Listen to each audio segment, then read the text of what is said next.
Robin. You're listening to Opie and Anthony. On the virus. Sirius XM. There he is. Happy New Year. How you been, man? I'm trying to plan the fight before New Year so I can say, Yeah, huh? New Year's is coming. Everything is good. Everything is How you doing, man? excellent. Happy birthday. Yes, Thank you. Happy birthday. I made history, man. I never had a press conference on my damn birthday before. I wonder who set that up. Yeah, huh? Swanson, the damn publicist. Keeping you busy. But it's all good.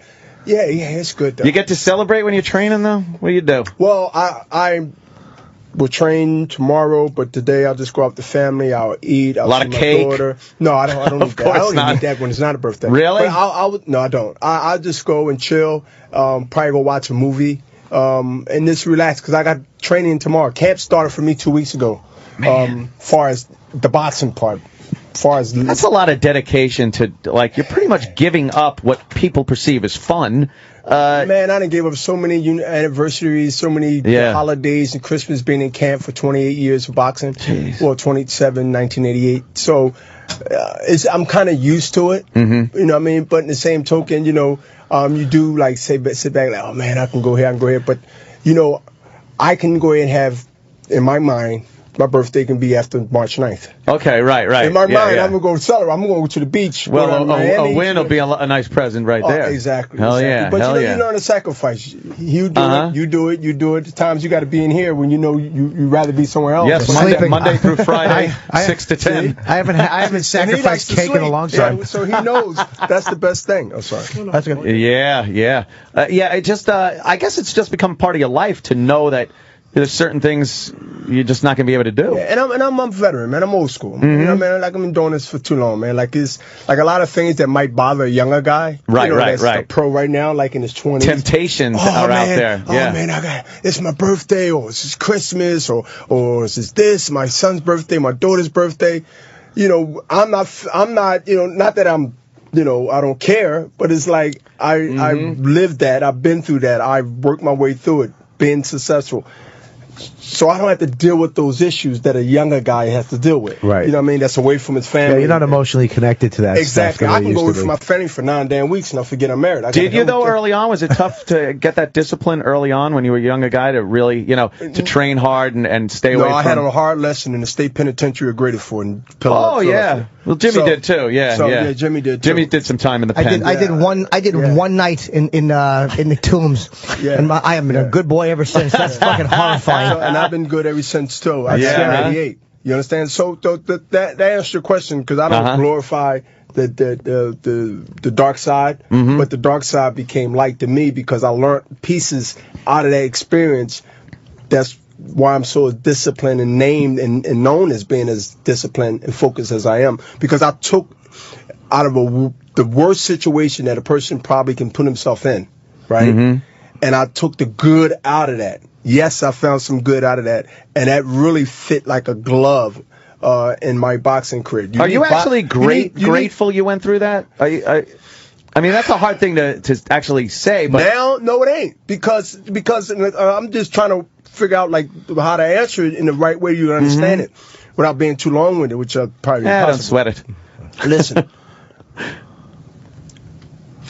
by knowing. Not today, not 5-10 years ago, way before then, but knowing what it's going to benefit, how it's going to benefit me in this game, in this sport, in my personal life. Once you become somebody, what kind of adversity is going to come to you then? I mean, it doesn't get better when you become somebody of interest, whether it's money, whether it's fame, whether it's fortune. It gets even worse. To me, it was part of my destiny. Right. So in hindsight, at the time, it must have sucked. At the time, I was just a statistic. Yeah. Okay. Yeah. An inner city black guy in penitentiary in the jail. Okay. Who's going to do a movie about that? Big deal. You go to fucking Brooklyn. You can go to Jamaica, Queens. You can go to Philadelphia, D.C., Maryland. You can find that guy. Right. You can find me. That story's been done. But what you can't find is the after fact. You can't find what came out of that often, which is me. That's what you can't find. You can find that story from the beginning. Right. But you can't find in 1988 and 2013 right now, you can't find what's in the middle of that often. Well, very few guys go on to have this type of a life, this amazing life. Right, they keep making mistakes and keep staying, getting in trouble. I've done that in the juvenile system. I didn't burn the juvenile system out so much. It was I was there every week. Yeah, I was in that too. It's a thing like this, man. It's like I'm glad that I haven't, fought no one with the mentality that I have, because we both won't be the same. Right. How do you beat a guy? Yeah, man, I had some losses, didn't throw enough punches, did throw enough punches, judge seen it one way, I seen it one way, whatever, who cares? But to beat a guy spiritually, emotionally, physically that way, I would hate to fight somebody like Bernard Hopkins. Because I win or lose, I won't be the same. Because I know what he's working with. I know what he's bringing to the table. You're 48 today. And you're obviously completely. What's the difference between a guy like you, or guys like Meldrick Taylor? How do you avoid having that type of injury, or fighters like Ali, or guys that came out of it in worse shape, and here you are with almost it seems like nothing has happened to you, and still fighting all these years later. And I have energy, and I've my personality plays a part. But besides the personality of who I am, I think a lot of it has to do with, not that I know anything about Meldrick's lifestyle or many other fighters that we can mention. And you're absolutely right about the analysis. But I think it's a lot of with genetics, a lot of it's the way I took care of myself earlier. Like I invest my money, I invest in my life and my body when I was in my late 20s and my 30s. Because I didn't come home from the penitentiary to 25. I was considered an old guy trying to box at 25. And I made something out of it. So I've been calling old for about 20-something years. I believe that everybody's body is totally different, as you know. And I believe you try to avoid more punches than you take. That helps too. The accumulations of a water dripping on this will stain. Right. It would eventually work its way through. Believe it or not, I don't know how long, but it'll work. Right. The wear and tear of anything, just living, not taking punches at all, wears your body out, then you leave, then you go back in the ground. At Bobby. You go back in the ground. You go back. See how he pointed at you, Bob? I had to point. This worn-out body. Exactly. So hang on. Yeah. Whatever you say, Mr. Hopkins. I say you gut punch him, Bernard. Gut punch him. Straighten him out. I'm going to cut first. Then going to gut. But I am blessed, but I had to put work to be blessed. That makes sense? Yes, of course. I had to put work in to be blessed. That means that, instead of drinking wine, I drink water. I juice. I take care of my body. If I don't have a fight, you'll catch me not in the gym getting hit, sparring and all that. I ain't that the range with the boxing. Really? Okay. I'm in the fitness gym in the neighborhood. I'm in the steam room. I'm on the bike. I like to sweat. I am addicted to working out. I don't work out to the point where I look sick. I work out because it became a lifestyle. I feel good. I got to burn off some energy. I have to sweat. I've been doing it for 2 decades and a half. Jesus. So when you walk around at 48 today, and you got 3% body fat, Jesus. And you straight, and I'm more 50 than more 40, right? You figure 36 months from now, we'll be talking to I live half of my life if I'm blessed to live another 30, 40 years. Jesus. So right now, everything's a numbers game. You're born, you got a number. You die, you got a number. And everything in between is what you build as a legacy for yourself. And that's life. So I look at everything as like, not a philosopher, but I look at everything as like, wait a minute. If I'm told by the old trainers back in the day, not the teachers that I was told, the trainers today, I was taught by teachers. There's a difference. Trainer, teacher. Hit. Bobby, tell him to get on the mic. Hit. Oh, what? Bobby, tell him to get on the microphone. Can you please use the microphone? Hit and not get hit.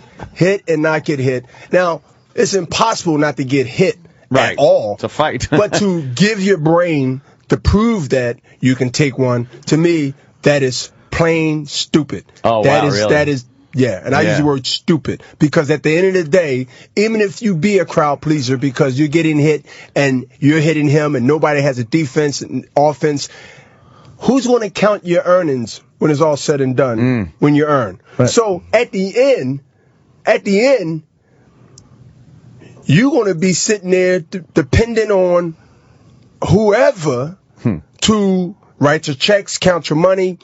You can't look behind your accountant because your brain. Now, I'm already putting myself at risk if I'm the best ducker in the world of boxing. Now, if I just give it up and not be conscious of trying to catch one, trying to duck one, trying to roll with one, trying to smother one, I was taught from old school. I just stuck in the new world and the new time when you got MMA, you got UFC, and you got the knockdown drag out. And when I get in there and I show the fundamentals of boxing and I break a guys down from the old science of hit and not get hit, I come across as being to some boring. I'm not exciting because I don't have a swollen eye. I don't have a busted lip. They never seen me knocked out. They never seen me beat up. They see me do technical skills and beat and break a guy down. And there's a lot of guys that was younger than me, about 20 years, who haven't fought. And you're a fight fan. You know, the Jermaine Tellers, not kicking dirt on him. He's not around. Kelly Pavlik. These guys was 20-something years younger than me. Not only did I beat him in the ring, obviously, but I beat him in motion, I beat him physically, and I beat him spiritually, and they never bounced back. Have you ever been in the ring where you're fighting and thinking to yourself, holy shit, I'm getting hit in the head a lot more than I like to? Like, have you ever been in that situation where you're like, oh, shit? I've been in a situation in sparring more than actually in a fight. I've been blessed with a small percentage of this lucky. Yeah. I mean, think about it. Maybe 70, low 70s in fights, 71, 72, I lost count. But never been cut in the ring. Damn. What's the average number? Never been cut. Never been cut. What's the average number of jabs? Never been cut. Because jabs don't look like it's such a thing we're used to seeing. But that's a guy punching in the face. Yeah, but jabs look like it's just setting up for the big punch. But it really, I'm sure, hurts to get hit with a jab. It don't take that much for your brain to bounce around in your skull. So a jab is just, the jab is, you know, you got stiff jabs, you got the jabs is not normally a knockout jab, a knockout punch rather. Right. But in the same token, would be to any of us, by the way. It's that that tap, that leak that you think ain't a big deal at the one in your house. Yeah. You come back 2 months later. Yes. That leak then did so much damage that it might have cost $1,000 to get fixed, and you said, then it costs $10,000. Why? Because that leak in that water, that's that jab. The repetitiveness. That's that jab. This, bam, they get you lights out, someone like that quicker. But this over the years, in sparring, the worst, believe it or not, the worst physical damage is done in practice.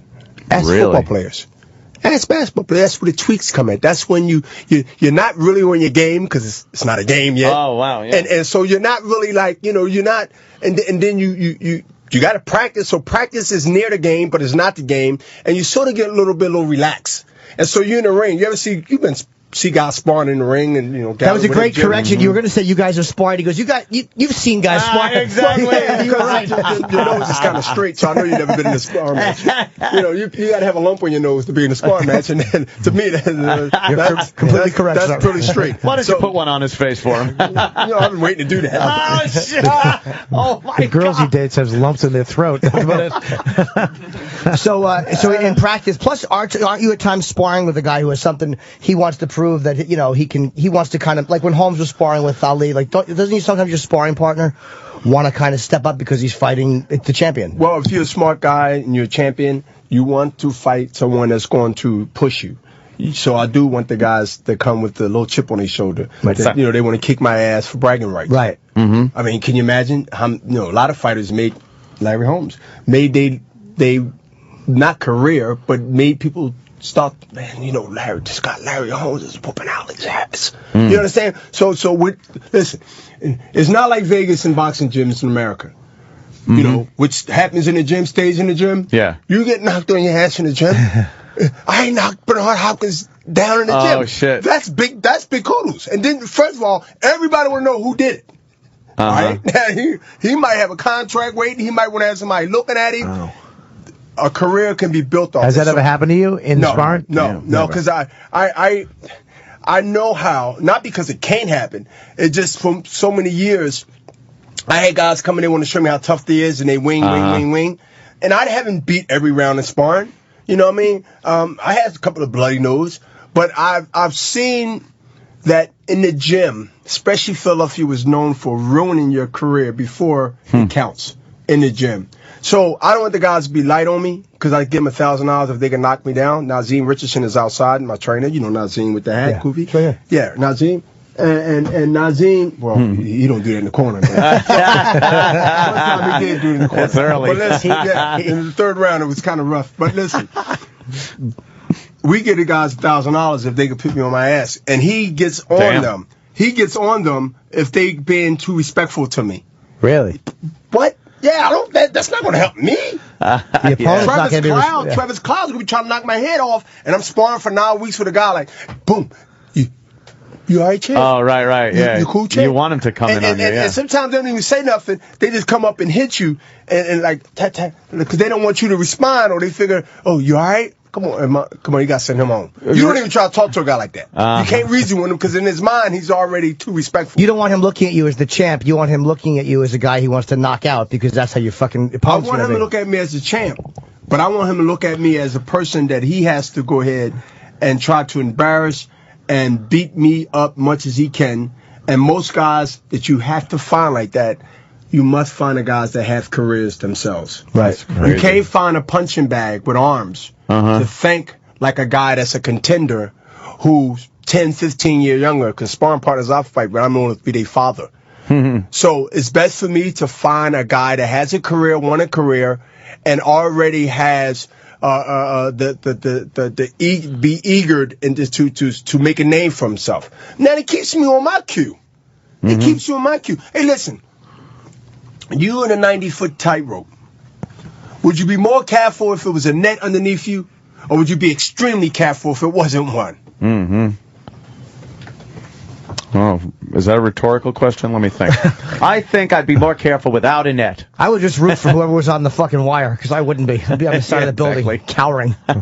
What is there anything? What can your trainer tell you after all these years? By the way, we promote the fight. Yeah. Watch a knife. Yes. Brooklyn. 29th World Championship fight. Oh, it's in Brooklyn? I didn't realize that. Come on, man. We're right next door to you. Brooklyn live on HBO. Oh, wow. The Barclays Center. Okay, over at Barclays. Oh, my God. That's great. You know, I made history in Madison Square Garden already, so I figured I'd spread the love. Yeah, spread it to Brooklyn. You know, it was Trinidad, and then 2001, y'all remember that. And down we had to, listen, Barbara Streisand is considered a legend, right? She's a legend. I've heard. All right, well, how you going to have a Barbara Streisand, which I love her, but, you got to have a boxing legend, the Christian, Jay-Z had his concerts there. He's a legend, you know what I mean? So, and he's still doing his thing. So I figured, hey, we have a great relationship with the people that runs and own the Barclays Center Golden Boy promotion, boxing shows. I'm ready. Let's go. Get in there, Brooklyn. What can your trainer tell you after all these years? Like, is there anything that, like, what is it that a trainer can tell a guy who's got the career you have? Like, something you're still doing wrong, or something that you're what is it that they can help you with? I don't believe it's nothing I'm still doing wrong, because I won't be doing it wrong no more once he spotted it, not the first, but the second, and definitely the third time. Nazim Richardson is a reminder, and also is a guy that still continue to add on things that I might have thought at one time in my career life that I knew everything, which I never really thought that way. But when you get to a point where you've done this and you've done that and you made history more than one time, which I have, that can actually be a mental comfort zone. Nazim, he derails that. He makes things be to the point where forget what you accomplished, forget what you done yesterday. Is now you gotta look at it as he wants your name.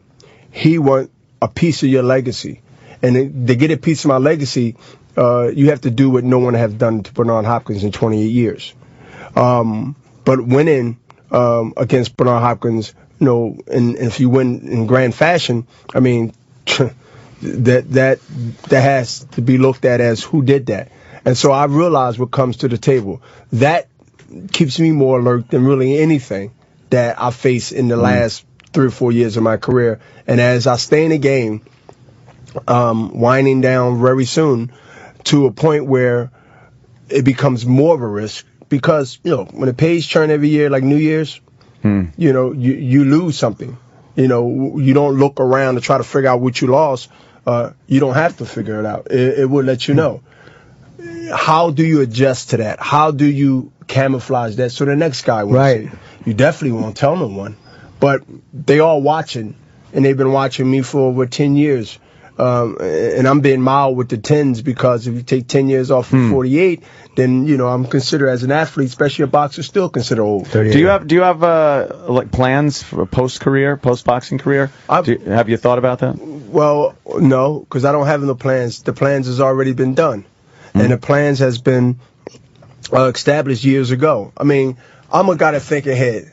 And way before I got to this point in my career, and I mean many, many years, I've set up one of my business partners, Phil Stern, from Philadelphia. Stern. It's been around me for many, many years, and so many properties in good areas in Philadelphia that support my lifestyle, to be honest with you. And second, not because I don't have no money, it's because I've done the right things. Second, being with Golden Boy 6 years ago when people said, hey, can y'all fight, be a partners 2 years later, it ain't gonna work, Bernard is this, Bernard is that, or Dolo is that, and this, the company's not gonna last. Now it's a different story 6 years in. And I'm a shareholder and also a respectful percentage of the company. I can't get into the details, but I know that setting up business before boxing or after boxing, it has to be done, and 90% of us don't do that. Third, I feel like I'm always got a hustle in me in a positive way. I mean, some of the greatest businessmen and some of the most smartest businessmen has been guys that came from the streets that I came from. Curtis Jackson, 50 Cent, Jay-Z, and I can name many, many more. I figure that out of the boxing world, you got George Foreman with the grill, you had Magic Johnson after basketball, properties in Philadelphia, properties probably in New York. No one in boxing, Larry Holmes did it in Eastern, has took it to the level that I'm planning on taking it to, based on it can be a transformation from, your sport, especially boxing or boxers, because we're not used to making those transitions. That damn grill's a hard thing to beat. Damn grill. The grill. Man. It's not like you're right. But my thing is, I think I can really tell people, at least give them a blueprint on how to extend your life through health and awareness, through eating the right things, taking care of your body, getting the proper rest. I think right now that I am the poster boy for how to give yourself a better chance to see your grandkids grow up, to learn how to keep that workman mentality, get up and walk, steady driving 2 blocks to the store. I think I can bring that, because the big question is, you're 48 and you're still doing this. And you look great. You speak well. You talk well. Like, what is your secret? There's no secret. There's time, patience, and years that went by that I plan ahead. I'm a planner. I tell people the last time I didn't plan, I did 5 to 15 years in the penitentiary because I didn't have a plan. I knew what I wanted to do, but I didn't have a plan B. Now, I'm not saying, thank God I didn't have a plan B. And now I try to plan every big and small thing pertaining to my life. Do you sleep well? I'm a terrible sleeper. I sleep I go to bed at 10 o'clock and I'm up at 5:30. But do you really... I sleep well. You go right to sleep when you lay down? I not right to sleep, depending on how hard I work, but I think a lot. My mind constantly going about other things and what to do, not necessarily business. It could be about the fight. It could be about the strategy. It could be about something that came up through that day that I got to think about. Then I got to let it go, because when you think while you're resting, you're not really resting. You're burning energy. Your senses are still up, but you're laying down. Resting is your mind is somewhere in the ocean. Your mind is somewhere here in the breeze with your eyes closed, and you're just meditating. And I want to mention something, too. Y'all know how great Joe Frazier was. Yes. Right? Yeah. And being an underachiever, being most of the smallest guys at that time of him fighting the biggest and the baddest guys in his era. Philadelphia guy. We are already 80% done on getting him the statue that has already been established by Philadelphia Mayor Michael Nutter. we are going to, along with my hopefully partners, Golden Boy and a lot of other people that's coming on, to finalize the statue that's going to be presented in Philadelphia, where the old Spec Room used to be at. Which down there on near the Spec Room, we used to be all the fights there. They're going to develop that whole thing sort of like the Staples Center type of look, right? Stadium. And I suggested about 2 years ago, that that'd be the perfect place to put the Joe Frazier statue. So it's going to be great, man. We're going to do that. It's at FrazierStatue.com. I say again, FrazierStatue.com, and we're going to, when I say we, Golden Boy, myself, the city had already stepped up at least 80% already, and we're going to present that, and the proceeds from my fight is going to make sure that the final payment is done, because I'm from Philly, and you know what? I'm a product of Joe Frazier, because I might not want a statue, but to walk 5, 6, 7 years, I see the Rocky statue as an inspiration. It's not too far from my condo. Remember that? It's an inspiration. Sure. So I don't look at Rocky statue as being a boxing statue. I look at Rocky statue as being a hard blue-collar worker city like Philadelphia, hard-nosed, come from the bottom, come up. I look at the movie as a message. I don't get into the politics he wasn't really a fighter and all that. The message I get from that was that this is a guy that wasn't super talented like an Ali. This is a guy that wasn't a guy that know how to speak real great in the cameras, but this came raw, natural, South Philly type of thick accent from Italian, and it showed that he came from nowhere. Well, people loved it, and they loved it, and they loved to get up and fight after you got knocked down, just like in life, just like in anything. Exactly. So I take that inspiration from that. But Joe Frazier, we have a real live Rocky and Joe Frazier, and I'm glad that the city, and I'm glad that private donators and a lot of other people, they came through, man, because this is going to be big. I'm trying to have Jackie at the give fight. Give them the website again.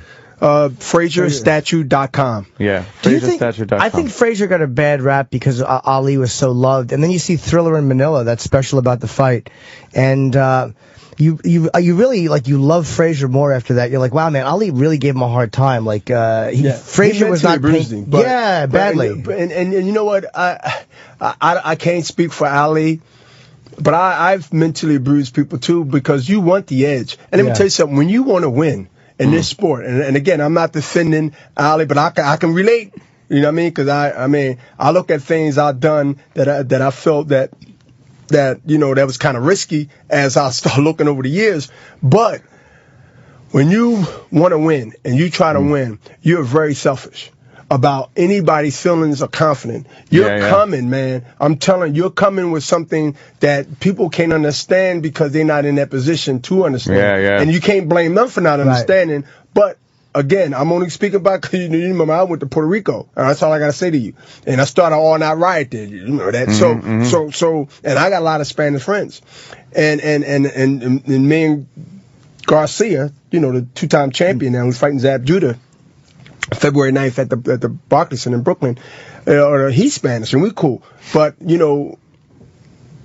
if I thought about it and think about it now, no, man, so I put a lot of people in jeopardy, including myself. Right. And it wasn't, it can carry on for decades. People can still feel some people kind of way. It's like a vendetta. Yeah. They're telling us that you have to wrap there. Yeah, we plug the fight, and they're telling us you have to leave, and we're done anyway. Our show is over. Yes. It's of course here in Brooklyn at the Barclays Center. It is March the 9th, and Bernard is fighting Travis Cloud. Travis Cloud, and 29th World Championship fight. Very cool. And you're one of my favorite people to have in here. So thank you, man. We love you. Thank you so much. Tell him, Fred. The Virus. Sirius XM. This is the Opie and Anthony Show.